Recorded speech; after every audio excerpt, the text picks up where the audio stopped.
Hi there and welcome to Living Greatly with Anna McKinley. Practical ideas, approaches and tools to help you fast forward your goals while enjoying a great life and a great lifestyle.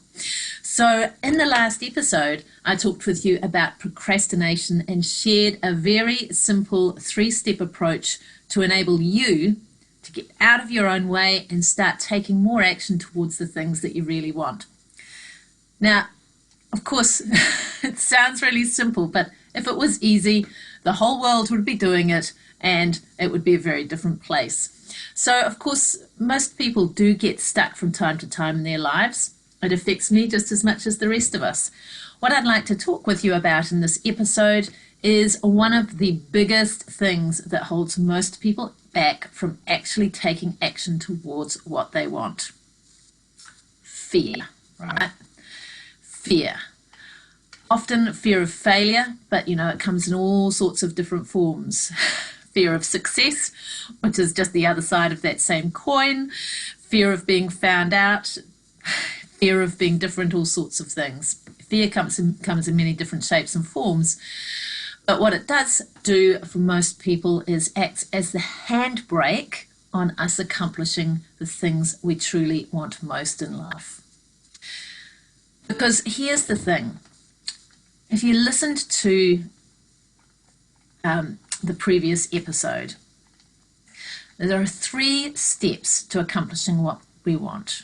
The very first thing is figuring out what we want and what is one very small action that we can start taking right now. The second step, of course, is doing the action, because action trumps fear. And the thing is what kills most of our accomplishment is when we hesitate, is when we identify the action, but instead of doing it instantaneously, we pause. And as soon as we hesitate, of course, our mind, our inner critic, that little voice starts to weigh in. And that's when the fear can take hold and we can talk ourselves out of it. As soon as we actually start to take the action, the fear dissipates, because action trumps fear. But look, if we are going to actually move forward, take continuous action and create the great life we want for ourselves, we've got to address the fear part as well. Because here's the thing that most people don't realize. It's all a construct.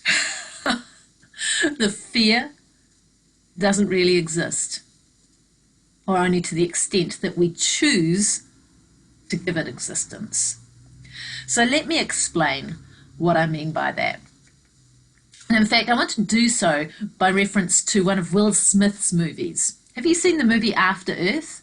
Will Smith plays a character called Cypher Rage.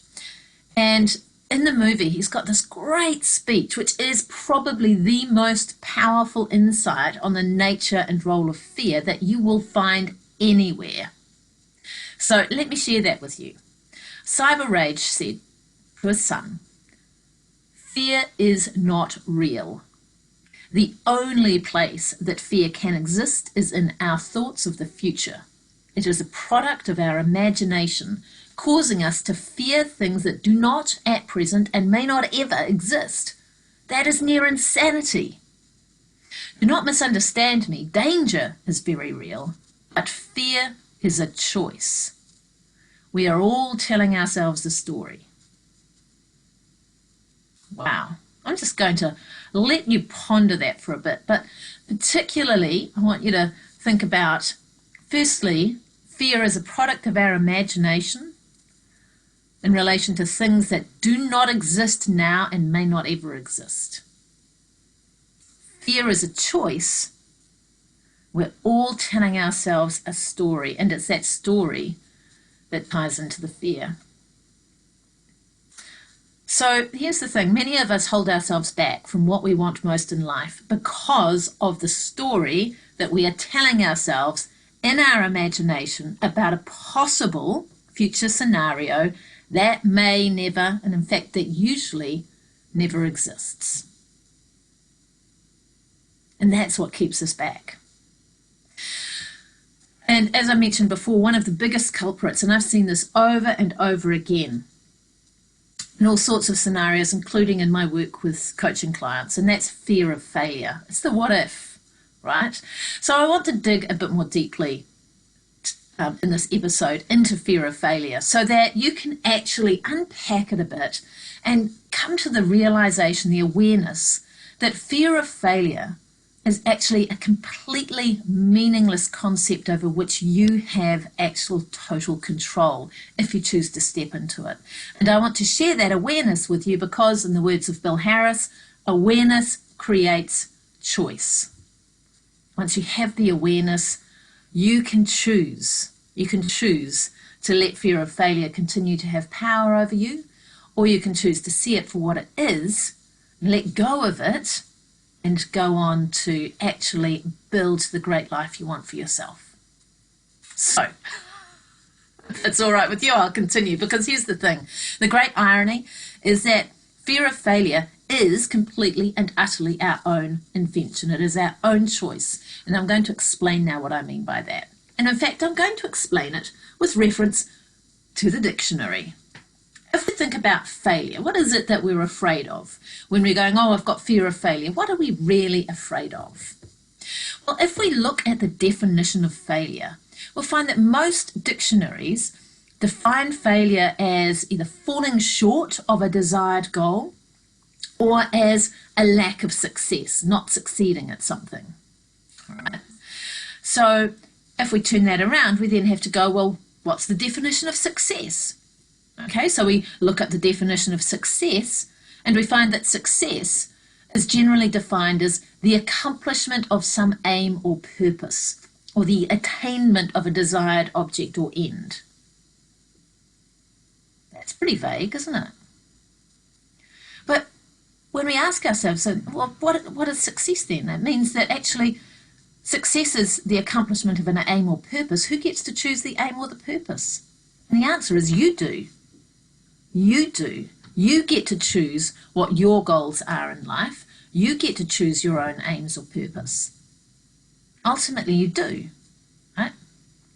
And in doing so, you get to define what success is for you, and therefore what failure is.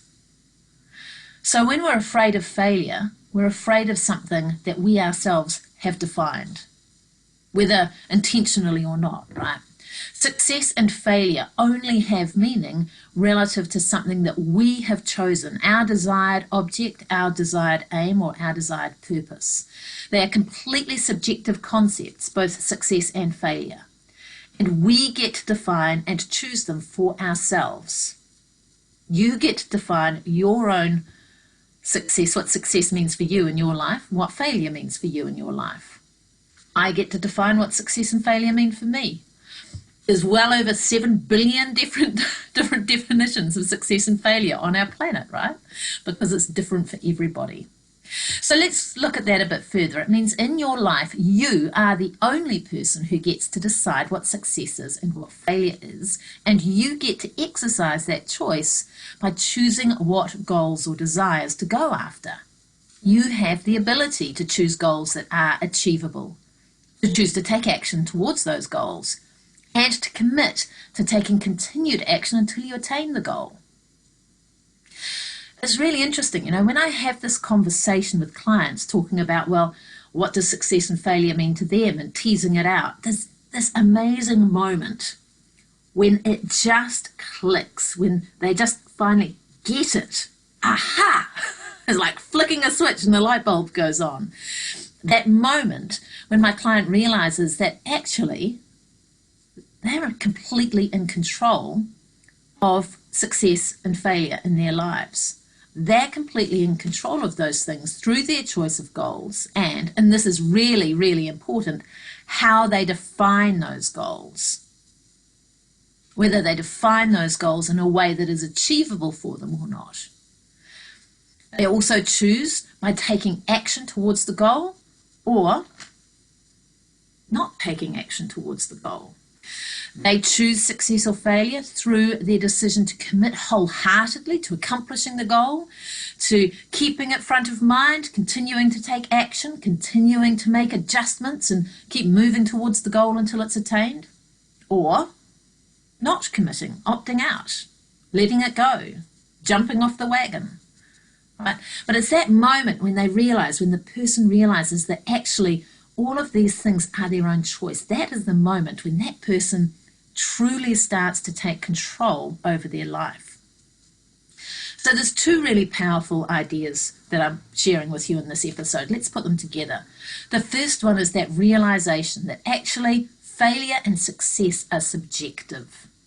They are subject to your choices. For each one of us, our failure and our success is subject to our own choices and therefore actually are within our control, regardless of what is happening in the external world.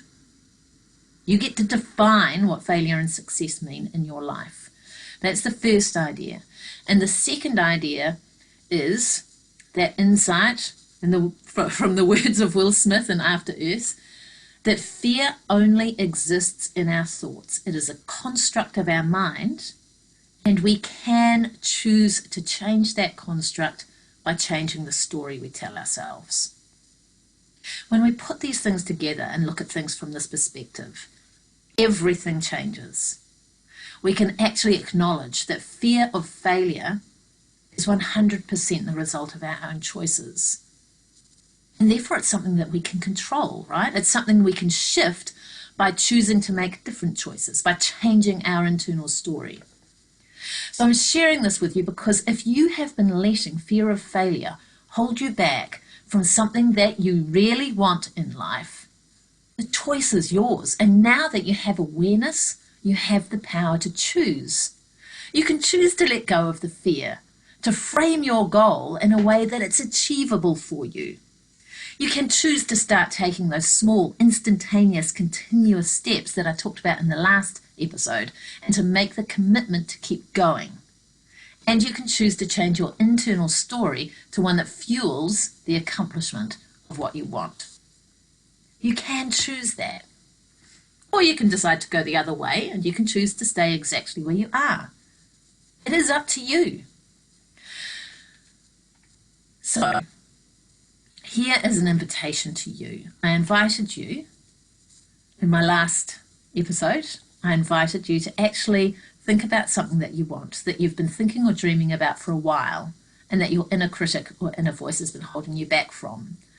And that to choose a small action that you can start taking and keep doing, and to do that and commit to it. What I'm inviting you to do from today's episode, from this episode, is think about what is something, might be the same thing, that fear of failure or any other fear has been holding you back from doing. Something that you actually really want to do. It might be something really small, like that challenging phone call that you've been putting off, or the hard conversation that just keeps getting harder and harder the more you think about it. It'll just be such a load off your mind to get it off your to-do list.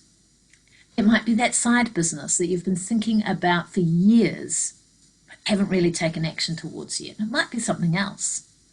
Whatever that is, ask yourself what story you've been telling yourself about that desire. Ask yourself, honestly, really, what is the worst that could possibly happen? And be honest with yourself.